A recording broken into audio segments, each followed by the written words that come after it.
금리가 내려간다는 소식은 언제나 희망처럼 들린다. 대출 부담이 줄고 소비가 살아날 것이라는 기대가 먼저 떠오른다. 그러나 한국에서는 그 공식이 작동하지 않는다. 기준금리가 인하되거나 인하 기대가 커질수록 소비는 오히려 움츠러든다. 백화점의 불은 켜져 있지만 지갑은 닫혀 있고 통계 속 소비 지표는 반등을 말하지만 체감은 정반대다. 이 괴리는 우연이 아니다. 시장은 이미 다른 신호를 읽고 있다. 환율의 미세한 흔들림, 부동산 거래량에 급감, 기업 자금 시장에서 스며드는 유동성 경색, 그리고 눈에 띄지 않게 오르는 CDS 프리미엄이 동시에 움직인다. 금리는 내려가지만 불안의 가격은 내려가지 않는다. 사람들은 싼 돈이 아니라 안전을 선택한다. 금리가 낮아질수록 미래 소득에 대한 확신은 더 희미해지고 소비 대신 현금 보유와 상환이 우선순위가 된다. 이는 단순한 심리 위축이 아니라 구조적 신호다. 경제는 회복 국면의 언어를 쓰지만 가계의 선택은 위기 국면의 행동을 따른다. 한국이 마주한 이 함정은 과거 다른 나라들이 이미 겪었던 경로와 닮아 있다. 문제는 속도보다 방향이다. 금리가 내려가도 소비가 살아나지 않는 순간 경제는 보이지 않는 경계선에 들어선다. 여기서부터 이야기는 시작된다.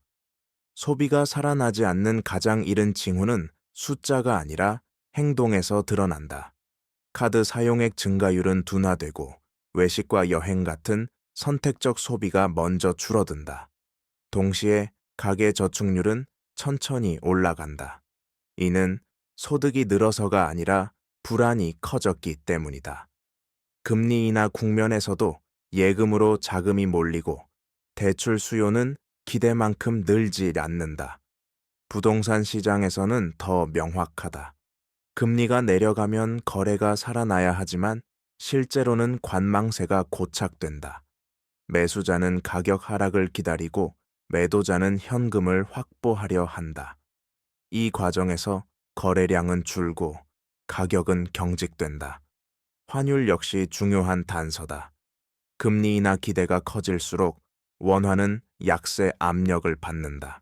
환율이 오르면 수입 물가는 자극받고 가계는 체감 물가 상승을 경험한다. 이때 소비는 더 위축된다. 금융시장 안쪽에서는 CDS 프리미엄이 서서히 반응한다.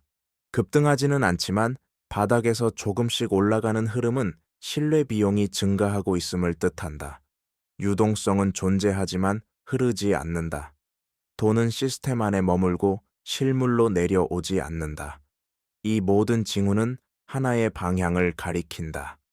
금리 인하가 경기 부양 신호가 아니라 방어 신호로 해석되기 시작했다는 점이다. 시계는 이미 조용히 움직이고 있다. 금리가 내려가도 소비가 반응하지 않는 이유는 통화 정책의 전달 경로가 막히기 때문이다. 중앙은행이 금리를 낮추면 자금 조달 비용이 줄고 기업 투자와 가계 소비가 늘어나는 것이 교과서적 경로다. 그러나 부채가 과도한 경제에서는 이 연결고리가 끊어진다. 가계는 추가 차입보다 기존 대출 상환을 선택한다. 낮아진 금리는 소비 자극이 아니라 위험 관리의 기회로 인식된다. 여기에 자산 가격의 정체가 겹친다. 부동산 가격이 오르지 않으면 자산 효과가 사라진다. 집값 상승을 기대하지 못하는 가계는 미래 소비를 앞당기지 않는다. 금융기관 역시 보수적으로 변한다. 금리가 낮아져도 대출 심사는 강화되고 자금은 생산적 투자보다 안전자산으로 이동한다. 유동성은 공급되지만 회전율은 떨어진다. 이는 실물 경제의 혈액순환이 느려졌다는 의미다. 환율 변동성은 이 과정을 더 복잡하게 만든다. 금리 인하는 자본 유출 우려를 키우고 환율 불안은 수입 물가를 통해 체감 비용을 높인다. 가계는 지출을 줄이며 방어에 들어간다. 결국 통화 정책은 작동하지만 방향이 바뀐다. 성장 촉진이 아니라 충격 완화로 기능한다. 이 상태가 길어질수록 소비는 회복되지 않고 경제는 낮은 성장과 높은 불안을 동시에 안게 된다. 이는 일시적 현상이 아니라 구조적 함정이다. 이 함정은 한국만이 문제가 아니다. 과거 여러 국가가 같은 장면을 반복했다. IMF 외환위기 직전에 한국도 비슷했다. 금리는 내려갔지만 소비는 돌아오지 않았고 기업과 가게는 현금 확보에 집중했다. 시장은 회복보다 생존을 먼저 선택했다. 아르헨티나는 금리 인하가 반복될수록 통화 신뢰가 무너졌다. 소비는 늘지 않았고 환율 불안이 일상화되며 저축은 달러로 이동했다. 그리스는 긴축과 저금리가 동시에 작동하는 역설 속에서 소비가 장기간 얼어붙었다. 실질 소득에 대한 기대가 사라지자 금리 변화는 의미를 잃었다. 터키는 더 극단적이다. 명목 금리는 내려갔지만 환율 급등과 인플레이션이 소비 여력을 잠식했다. 사람들은 지출을 늘리기보다 재화를 사두거나 외화를 쌓았다. 베네수엘라에서는 금리 자체가 정책 신호로 작동하지 않았다. 통화 가치 붕괴 이후 소비는 생존 소비로 축소됐다. 이들 사례의 공통점은 분명하다. 금리보다 중요한 것은 신뢰였다. 미래 소득 통화 가치 자산 가격에 대한 신뢰가 깨지는 순간 금리는 힘을 잃는다. 한국이 이 경로의 초입에 서 있다는 점이 불안한 이유다. 아직 위기의 형태는 다르지만 소비가 반응하지 않는다는 신호는 언제나 같은 언어로 말해왔다. 이제 이 구조적 문제가 한국 경제에 어떤 압력으로 작용하는지를 봐야 한다. 가장 먼저 타격을 받는 곳은 내수다. 소비 회복이 지연되면 자영업과 서비스업의 매출은 구조적으로 낮아진다. 고용은 늘지 않고 임금 인상 여력도 사라진다. 이는 다시 소비 위축으로 되돌아오는 순환을 만든다. 부동산 시장 역시 영향을 받는다. 금리가 내려가도 거래가 살아나지 않으면 자산 가격은 정체되고 가계의 대차대 조표는 개선되지 않는다. 자산 효과가 작동하지 않는 상황에서 소비를 기대하기는 어렵다. 금융시장에서는 미묘한 긴장이 누적된다. CDS 프리미엄이 급등하지 않더라도 낮은 수준에서 점진적으로 올라가는 흐름은 국가 위험에 대한 인식이 변하고 있음을 의미한다. 환율 변동성은 수입 물가를 통해 가계 체감 부담을 키운다. 특히 에너지와 식료품 가격은 생활비 압박으로 직결된다. 기업 역시 투자를 미룬다. 내수 부진이 장기화될수록 설비 투자보다 현금 보유가 우선된다. 결과적으로 유동성은 시스템 안에 머물고 성장으로 연결되지 않는다. 이 과정에서 경제 지표는 겉으로는 안정처럼 보이지만 개인의 삶에서는 불안이 일상이 된다. 금리가 내려가도 웃을 수 없는 이유가 여기에 있다. 이 지점에서 정부와 중앙은행의 대응은 더욱 복잡해진다. 금리를 더 내리는 선택은 가능하지만 효과는 제한적이다. 이미 가계와 기업이 위험 회피 모드에 들어간 상황에서 추가 인하는 소비 자극보다 위기 신호로 해석될 가능성이 크다. 중앙은행은 유동성을 공급하면서도 환율과 자본 흐름을 동시에 관리해야 한다. 환율이 급격히 흔들리면 수입 물가가 자극되고 이는 다시 소비 위축으로 이어진다.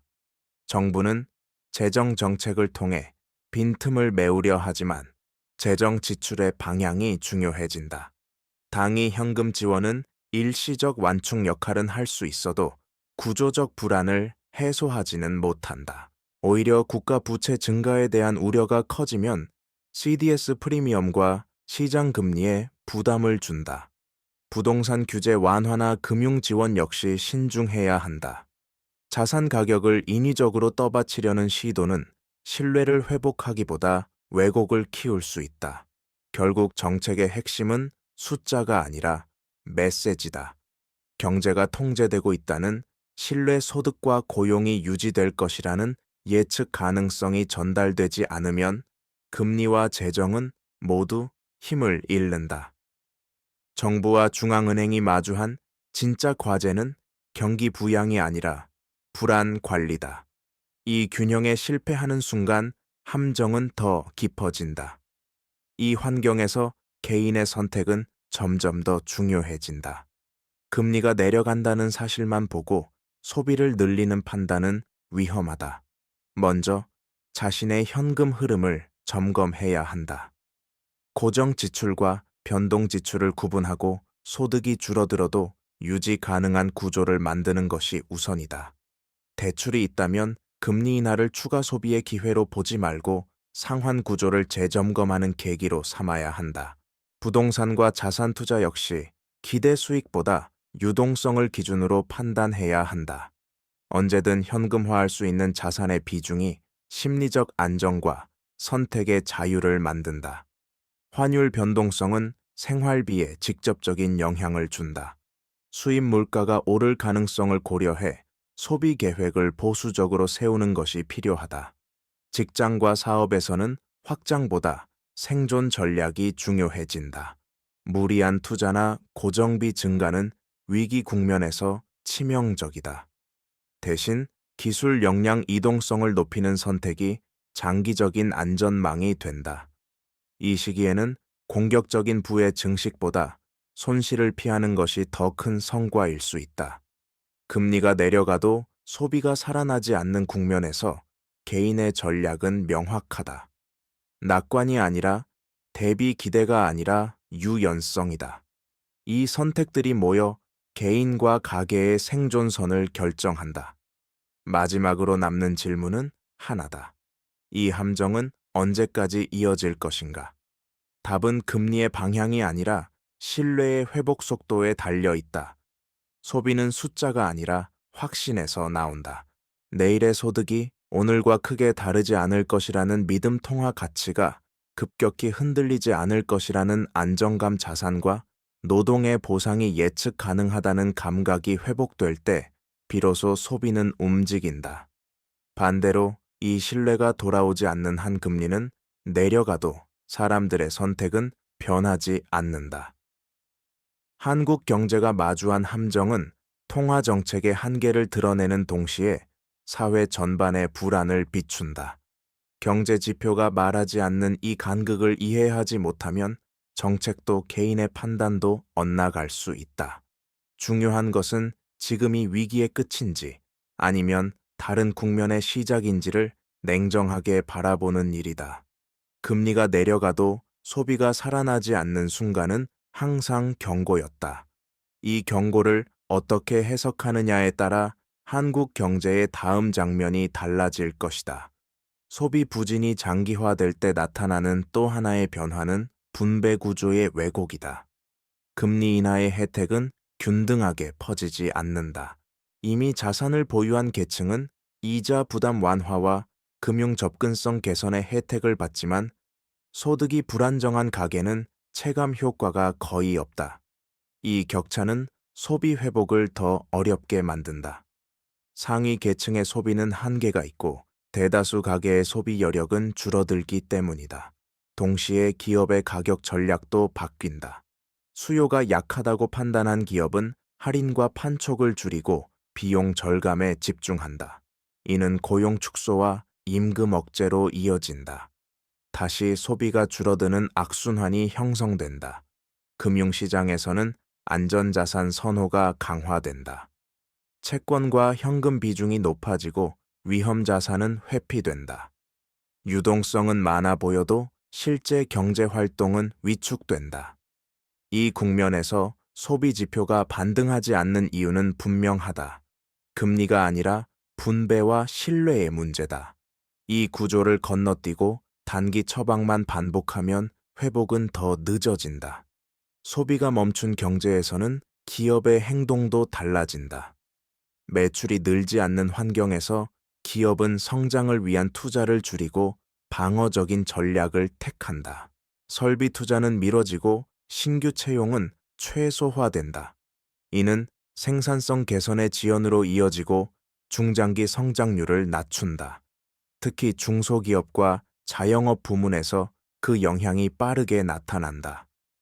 금리가 내려가도 대출을 늘리지 않는 이유는 자금 비용이 아니라 수요 전망 때문이다. 팔리지 않을 상품을 만들 이유가 없기 때문이다. 금융권 역시 위험 관리에 집중한다. 연체 가능성을 우려해 신용 기준을 강화하고 이는 다시 자금 접근성을 낮춘다. 유동성은 중앙은행에서 시중으로 흘러가지만 기업의 투자로 이어지지 않는다. 이 과정에서 경제는 조용히 체력을 잃는다. 표면적인 위기는 없지만 성장 잠재력은 조금씩 소진된다. 소비 부진은 단순한 경기 순환이 아니라 구조적 신호로 자리 잡는다. 이 신호를 놓치면 회복의 시점은 더 멀어진다. 이 국면에서 가장 위험한 착시는 통계상의 안정이다. 성장률이 급락하지 않고 실업률이 급등하지 않으면 위기가 아니라고 판단하기 쉽다. 그러나 소비가 회복되지 않는 상태가 지속되면 경제의 내부 구조는 서서히 약화된다. 가계는 지출을 줄이는 데 익숙해지고 기업은 투자를 미루는 것이 정상처럼 굳어진다. 이때 나타나는 것이 저성장의 고착이다. 금리와 환율 부동산 지표는 일정 범위 안에서 움직이지만 체감 경기는 계속 식어 있다. 금융시장에서는 작은 충격에도 변동성이 커진다.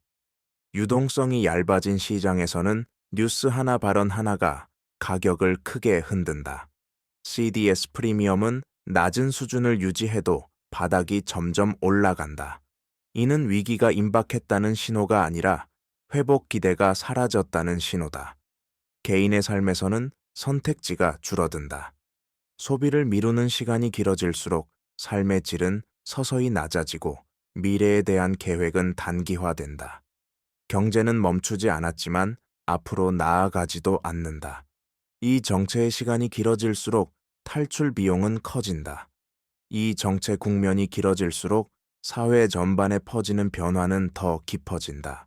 소비가 줄어든다는 것은 단순히 돈을 쓰지 않는다는 의미가 아니다. 사람들은 미래 계획을 세우지 않게 되고 결혼과 출산 주거, 이동 같은 결정이 연기된다. 이는 인구 구조와 노동 시장에 직접적인 영향을 준다. 노동 공급이 줄고 기업은 장기 인력 운용에 확신을 갖지 못한다. 결국 생산성 개선은 지연되고 성장의 기초 체력은 약해진다. 금융시장에서도 비슷한 현상이 나타난다. 장기 투자보다 단기 운용이 늘어나고 변동성 회피가 최우선 목표가 된다. 환율과 금리는 큰 방향 없이 흔들리며 불확실성 자체가 비용으로 작용한다. 이때 정책이 단기 부양에만 집중하면 구조적 문제는 가려진다. 숫자는 버텨 보이지만 사회의 기대치는 계속 낮아진다. 소비가 살아나지 않는 경제는 결국 선택을 미루는 사회로 변한다. 이 침묵의 변화가 가장 위험한 이유는 위기처럼 보이지 않기 때문이다. 이 시점에서 다시 금리를 바라볼 필요가 있다. 많은 사람들은 금리를 경제의 온도계처럼 생각한다. 내려가면 따뜻해지고 올라가면 식는다고 믿는다. 그러나 지금의 한국 경제에서 금리는 온도계가 아니라 진통제에 가깝다. 통증을 잠시 완화할 수는 있지만 병의 원인을 치료하지는 못한다. 금리 인하가 반복될수록 시장은 그 의미를 다르게 해석한다. 경기가 좋아질 것이라는 신호가 아니라 상황이 그만큼 어렵다는 방증으로 받아들인다. 이 인식 전환이 소비를 막는다. 사람들은 싼 금리보다 불안한 미래를 더 크게 느낀다. 환율이 흔들리고 자산 가격이 정체되며 고용 전망이 불확실한 상황에서 소비는 합리적 선택이 아니다. 이때 금리는 심리를 자극하지 못한다. 오히려 저축과 상환을 정당화하는 근거가 된다. 경제 주체들의 기대가 이렇게 바뀌면 정책 효과는 급격히 줄어든다. 같은 금리 인하라도 과거와 전혀 다른 결과를 낳는다. 한국이 마주한 함정의 핵심은 바로 여기 있다. 정책 수단은 그대로인데 그 수단을 받아들이는 사회의 해석이 달라진 것이다. 이 간극을 이해하지 못하면 다음 선택은 계속 어긋난다. 글로벌 금융 환경 역시 이 함정을 강화한다. 한국은 개방 경제이고 금리와 환율은 항상 외부와 연결되어 있다. 미국과 주요국의 통화 정책이 긴축에서 완화로 이동하는 과정에서도 불확실성은 사라지지 않았다. 글로벌 자본은 금리 수준보다 안전성과 방향성을 본다. 한국의 금리가 내려가도 글로벌 자금이 적극적으로 유입되지 않는 이유다. 오히려 작은 금리 차이 변화에도 환율은 민감하게 반응한다. 원화 약세는 수입 물가를 자극하고 이는 가계의 체감 비용을 높인다. 소비 여력은 다시 줄어든다. 동시에 글로벌 경기 둔화는 수출 전망을 흐리게 만든다. 수출이 흔들리면 고용과 소득에 대한 기대도 약해진다. 이때 금리 인하는 국내 소비를 살리는 카드가 되기 어렵다. 외부 환경이 불안한 상황에서 내부 정책만으로 심리를 바꾸기는 쉽지 않다. 한국 경제는 안과 밖에서 동시에 압박을 받는다. 이중의 불안 속에서 가계와 기업은 더 보수적인 선택을 하게 된다. 금리가 내려가도 소비가 움직이지 않는 이유는 국내 요인만의 문제가 아니다. 글로벌 환경이 만들어낸 구조적 제약이 함께 작동하고 있다. 이 구조가 계속되면 정책 선택지는 점점 좁아진다. 금리를 다시 올리기도 어렵고 더 크게 내리기도 부담스러운 상태가 된다. 이른바 정책의 회색 지대다. 이 구간에서 잘못된 신호 하나는 시장의 해석을 급격히 바꾼다. 작은 발언 하나, 전망 수정 하나가 환율과 자산 가격에 과도한 반응을 일으킨다. 유동성이 얇아진 상태에서는 심리가 가격을 지배한다. 이때 가장 먼저 흔들리는 것은 중산층이다. 소득은 유지되지만 자산은 늘지 않고 물가는 체감 상승을 계속한다. 소비를 줄이지 않으면 미래가 불안해지고 줄이면 삶의 질이 떨어진다. 선택의 폭이 사라진다. 이 계층의 소비 위축은 내수 전반에 큰 영향을 미친다. 한국 경제에서 중산층 소비는 핵심 축이기 때문이다. 이 축이 약해지면 금리 정책의 효과는 더 줄어든다. 결국 금리가 아니라 구조와 기대의 문제로 돌아온다. 이 함정에서 벗어나기 위해 필요한 것은 더 빠른 정책이 아니라 더 정확한 방향이다. 어디를 살릴 것인지, 무엇을 포기할 것인지에 대한 명확한 신호가 없다면 소비는 돌아오지 않는다. 이 지점에서 자주 등장하는 해법은 구조개혁이라는 단어다. 그러나 구조개혁이 추상적으로 머무는 순간 소비 심리는 오히려 더 위축된다. 노동시장 연금 재정 지속 가능성에 대한 논의가 현실과 분리될 때 사람들은 미래 비용을 먼저 떠올린다. 개혁의 방향이 불분명하면 불안은 줄지 않는다. 중요한 것은 속도가 아니라 예측 가능성이다. 어떤 부담이 언제 누구에게 돌아갈지 명확해야 가계는 소비와 저축의 균형을 다시 잡을 수 있다. 그렇지 않으면 모든 변화는 잠재적 위험으로 인식된다. 금융정책도 마찬가지다. 유동성 공급이 일관된 규칙과 함께 제시되지 않으면 시장은 단기 처방으로 해석한다. 부동산과 자산 시장에 대한 신호가 엇갈릴수록 가계는 관망을 택한다. 소비는 불확실성에 가장 민감한 지표다. 소득이 줄지 않아도 금리가 낮아도 앞날이 흐릿하면 지출은 멈춘다. 이 국면에서 필요한 것은 성장 약속이 아니라 안정의 설계다. 한국 경제가 이 함정을 건너기 위해서는 사람들이 내일을 계산할 수 있게 만드는 환경이 먼저 마련되어야 한다. 그렇지 않다면 금리는 내려가도 소비는 계속 움직이지 않을 것이다. 개인의 체감에서 이 함정은 매우 구체적인 모습으로 나타난다. 월급은 그대로인데 생활비는 조금씩 오른다. 금리는 내려갔지만 대출 원금은 줄지 않고 자산 가격은 기대만큼 오르지 않는다. 이 상황에서 소비를 늘리는 선택은 합리적으로 보이지 않는다. 사람들은 지출을 미루고 비교하고 가장 늦게 결정을 내린다. 이는 소비의 질적 변화로 이어진다. 충동 소비는 사라지고 필수 소비만 남는다. 기업은 이를 빠르게 감지한다. 가격을 올리기 어렵고 물량을 늘리기도 힘들다. 결국 비용 절감과 구조 조정이 반복된다. 고용 안정성은 약해지고 이는 다시 가계 불안을 키운다. 이 과정은 조용히 진행되기 때문에 위기처럼 보이지 않는다. 그러나 개인의 선택이 동시에 같은 방향으로 움직일 때 경제는 분명한 방향성을 갖는다. 금리가 내려가도 소비가 살아나지 않는 이유는 개인이 비합리적이어서가 아니다. 오히려 매우 합리적으로 행동하고 있기 때문이다. 이 합리적 선택들이 모여 만들어내는 결과가 바로 지금 한국이 마주한 구조적 정체다. 이 지점을 이해하지 못하면 정책도 전망도 계속 어긋난다. 이제 시선을 다시 것이 지표로 돌려보면 이 정체가 왜 쉽게 풀리지 않는지 더 분명해진다. 금리는 내려가지만 실질 금리는 크게 떨어지지 않는다. 물가 상승률이 완만해지는 듯 보여도 체감 물가는 여전히 높다. 환율 변동성은 기업의 원가와 가계의 생활비를 동시에 자극한다. 부동산 가격은 하락을 멈췄지만 반등의 신호는 약하다. 이 조합은 소비를 자극하기보다 억제하는 방향으로 작동한다. CDS 프리미엄이 급등하지 않는다는 이유로 안심하기도 어렵다.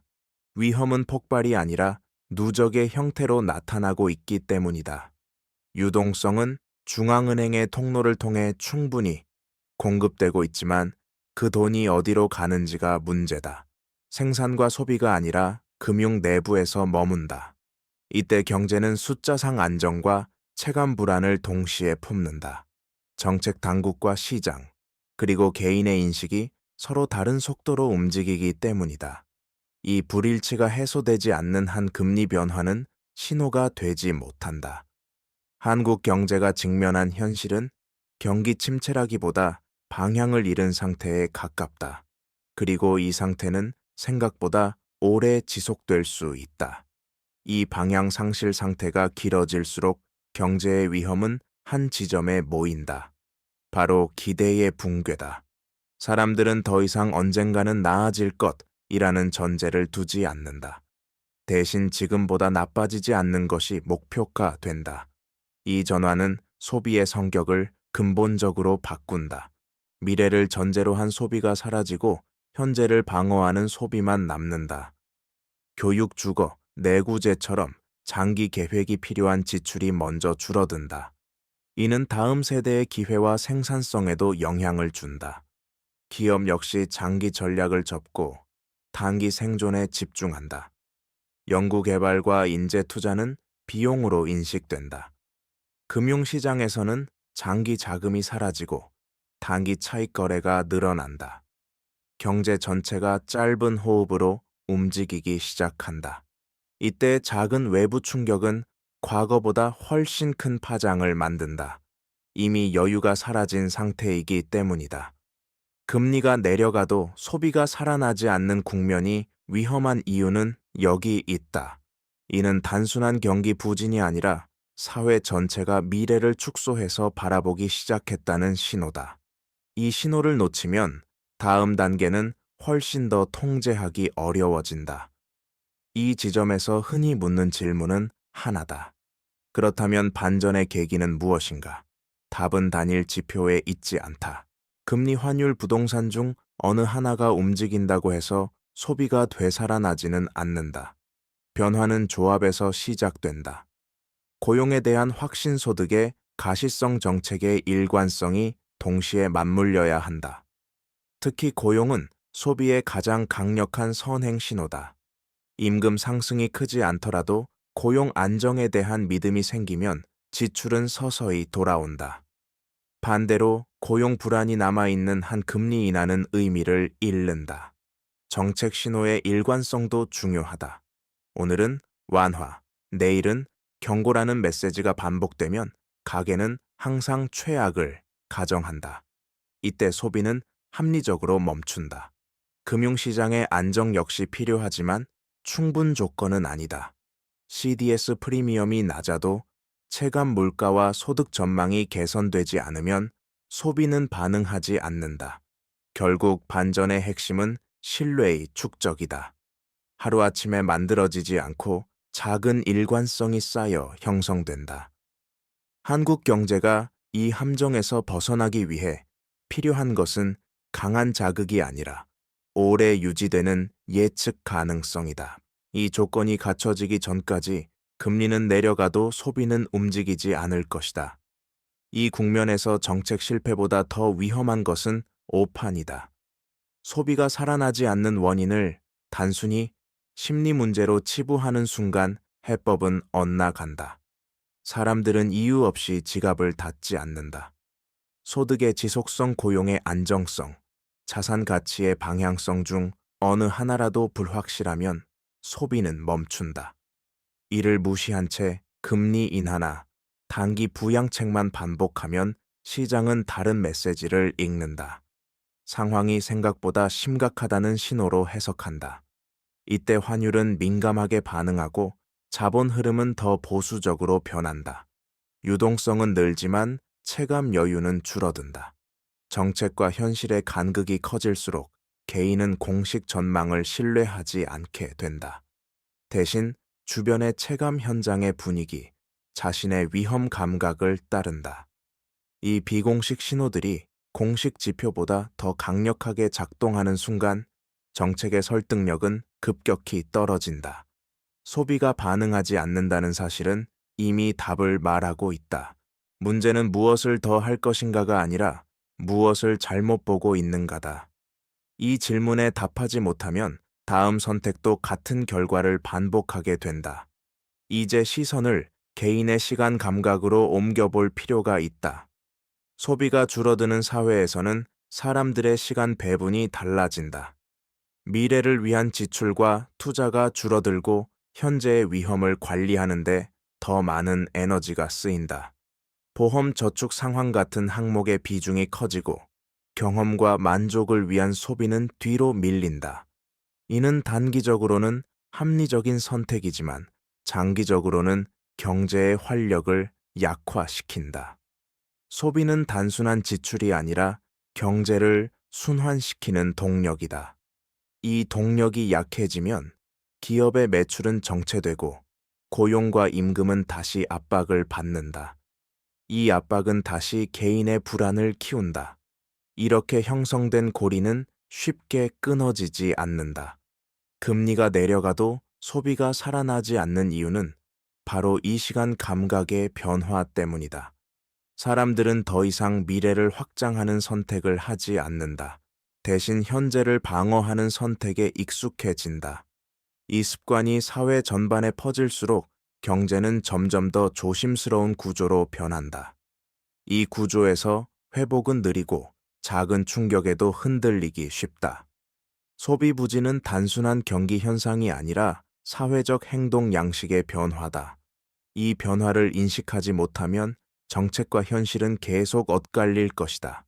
이 구조가 굳어질수록 또 하나의 현상이 나타난다. 바로 위험의 개인화다. 과거에는 경기 변동의 부담을 기업과 정부가 일정 부분 흡수했다. 그러나 소비가 장기간 살아나지 않는 환경에서는 그 부담이 개인에게 이전된다. 고용 안정성은 개인의 역량 문제로 해석되고 소득 정체는 선택의 결과로 설명된다. 이 인식 변화는 사회적 안전망에 대한 신뢰를 약화시킨다. 사람들은 공적 보호보다 사적 대비를 우선한다. 이때 소비는 더욱 위축된다. 돈을 쓰는 행위는 즐거움이 아니라 위험으로 인식되기 때문이다. 금융상품 선택도 달라진다. 수익률보다 원금 보전이 우선되고 장기 투자보다 단기 회수가 선호된다. 이는 자본시장의 깊이를 얕게 만든다. 기업은 장기 자금 조달이 어려워지고 투자는 더 위축된다. 결국 개인의 방어적 선택이 경제 전체의 성장 여력을 줄이는 결과로 이어진다. 이 과정은 누구의 잘못도 아닌 구조의 문제다. 금리가 내려가도 소비가 살아나지 않는 사회에서는 위험이 분산되지 않고 응축된다. 그리고 그 무게는 가장 먼저 개인의 삶에 내려앉는다. 이 신호를 무시할수록 회복은 더 멀어지고 비용은 더 커진다. 이제 이 함정의 끝을 상상해 볼 필요가 있다. 소비가 오랫동안 회복되지 않는 경제는 어느 순간 선택을 강요받는다. 완만한 정체를 받아들이거나 구조적 조정을 감내하거나 외부 충격을 계기로 급격한 변화를 겪거나 셋 중 하나다. IMF 외환위기 이전에 한국, 아르헨티나와 그리스, 터키와 베네수엘라는 각기 다른 경로를 걸었지만 공통점이 있었다. 모두 소비가 먼저 멈췄고 그 신호를 가볍게 여겼다. 한국은 아직 선택의 여지가 남아있다. 그러나 시간은 중립적이지 않다. 소비가 멈춘 상태가 길어질수록 조정 비용은 커진다. 특히 가계 부채가 높은 구조에서는 작은 충격도 크게 증폭된다. 환율이 흔들리면 물가와 신뢰가 동시에 자극되고 이는 다시 소비를 눌러버린다. 이 악순환을 끊기 위해 필요한 것은 당위 반등이 아니다. 완만하더라도 방향이 분명한 전환이다. 무엇을 지키고 무엇을 바꿀 것인지에 대한 사회적 합의가 없다면 소비는 돌아오지 않는다. 금리는 그 다음 문제다. 이 함정의 끝은 자동으로 오지 않는다. 선택의 결과로만 나타난다. 그렇다면 남은 시간 동안 무엇을 관찰해야 하는가? 첫째는 고용의 질이다. 숫자로 보이는 취업자 수보다 중요한 것은 계약 형태와 지속성이다. 단기 일자리와 불안정 고용이 늘어나는 한 소비는 반등하지 않는다. 둘째는 가계 부채의 방향이다. 금리 인하 이후에도 원금 상환 비중이 높아지고 신규 차입이 늘지 않는다면 가계는 여전히 방어 국면에 머물러 있다는 뜻이다. 셋째는 환율의 성격이다. 급등이 아니라 잦은 변동성이 문제다. 잦은 변동은 체감 물가를 불안하게 만들고 소비 계획을 흐린다. 넷째는 유동성의 목적지다. 자금이 금융시장 내부에 머무는지 실물 투자와 임금으로 내려오는지를 구분해야 한다. 마지막으로 중요한 것은 정책의 언어다. 낙관과 경고가 번갈아 나오는 메시지는 불안을 키운다. 일관된 방향과 예측 가능한 조정만이 신뢰를 회복시킨다. 이 5가지 신호가 동시에 바뀌지 않는 한 금리 변화만으로 소비를 기대하기는 어렵다. 소비는 가장 늦게 반응하는 지표지만 한번 움직이기 시작하면 방향은 분명하다. 그 전까지 한국 경제는 여전히 함정 안에 있다. 이제 다시 개인의 선택으로 돌아온다. 이 함정의 한가운데에서 개인은 거대한 경제 흐름을 바꿀 수는 없다. 그러나 그 흐름에 휩쓸리지 않는 전략은 세울 수 있다. 중요한 것은 기대 수익이 아니라 생존 시간이다. 소비를 완전히 멈추라는 의미가 아니다. 불확실성이 큰 시기에는 지출의 목적을 다시 정의해야 한다. 일시적인 만족보다 생활의 안정성을 높이는 소비 고정비를 줄이고 선택권을 넓히는 지출이 중요해진다. 대출은 레버리지가 아니라 리스크로 관리해야 한다. 금리가 내려갔다고 해서 부담이 사라진 것은 아니다. 소득 변동성까지 감안한 상환 구조가 필요하다. 직업과 사업에서도 확장의 논리는 잠시 내려놓아야 한다. 대신 대체 가능성을 줄이는 방향, 쉽게 대체되지 않는 역량에 투자해야 한다. 이 시기의 가장 큰 자산은 속도가 아니라 유연성이다. 언제든 방향을 바꿀 수 있는 구조가 위기에서 생존을 결정한다. 금리가 내려가도 소비가 살아나지 않는 사회에서 개인은 낙관보다 준비로 대응해야 한다. 이것은 비관이 아니라 현실 인식이다. 이런 선택들이 쌓일수록 개인의 위험은 줄어들고 경제 전체의 충격도 완만해진다. 이 함정에서 빠져나오는 길은 결국 아래에서부터 시작된다. 마지막 구간에 접어들수록 중요한 질문은 하나로 수렴된다. 이 상황을 정상으로 받아들일 것인가, 아니면 경고로 해석할 것인가다. 소비가 살아나지 않는 상태가 오래 지속되면 사람들은 그것에 익숙해진다. 낮은 성장 불안정한 미래 조심스러운 선택이 일상이 된다. 그러나 익숙함은 안전과 다르다. 이는 위험이 사라졌다는 뜻이 아니라 위험을 감지하는 감각이 무뎌졌다는 의미일 수 있다. 과거 위기 국가들 역시 이 구간을 거쳤다. 큰 붕괴 직전이 아니라 아무 일도 일어나지 않는 듯 보이던 시기였다. 지표는 버티고 있었고 소비는 조용히 식어 있었다. 한국 역시 이 질문 앞에 서 있다. 지금을 일시적 둔화로 볼 것인지 구조적 전환의 신호로 읽을 것인지에 따라 선택은 달라진다. 정책 기업 개인 모두가 같은 현실을 다른 언어로 해석하면 방향은 엇갈린다. 소비는 그 엇갈림을 가장 먼저 보여주는 지표다. 금리가 내려가도 소비가 움직이지 않는다는 사실은 이미 충분히 많은 것을 말해주고 있다. 문제는 그 목소리를 듣고 있는가다. 이제 남은 것은 여운이다. 경제는 언제나 숫자로 설명되지만 실제로 움직이는 것은 사람의 판단이다. 금리가 내려가도 소비가 살아나지 않는 이유는 사람들이 틀려서가 아니라 상황을 정확히 읽고 있기 때문이다. 불확실한 미래 앞에서 지갑을 닫는 선택은 가장 원초적인 합리성이다. 이 합리성이 사회 전반으로 퍼질 때 경제는 조용히 속도를 잃는다. 문제는 이 침묵을 안정으로 착각하는 순간이다. 아무 일도 일어나지 않는 듯 보일수록 구조적 부담은 내부에 쌓인다. 환율, 부동산, 고용, 부채라는 요소들이 한꺼번에 흔들릴 때 그 힘은 증폭된다. 한국 경제가 마주한 함정은 지금 당장 붕괴를 예고하지 않는다. 대신 선택을 요구한다.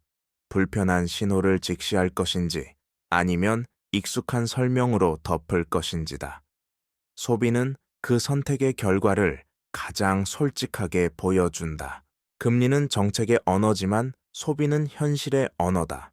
이 언어를 이해하지 못하면 다음 국면에서도 같은 질문을 반복하게 될 것이다. 여기까지가 경고의 전개다. 여기서 마지막으로 짚어야 할 것은 회복의 형태다. 많은 사람들은 회복을 과거로의 복귀로 상상한다. 소비가 늘고 자산 가격이 오르고 성장률이 높아지는 장면이다. 그러나 이 함정 이후의 회복은 다를 가능성이 크다. 소비는 이전처럼 폭발적으로 늘지 않을 수 있다. 대신 선택적이고 계산적인 형태로 돌아온다.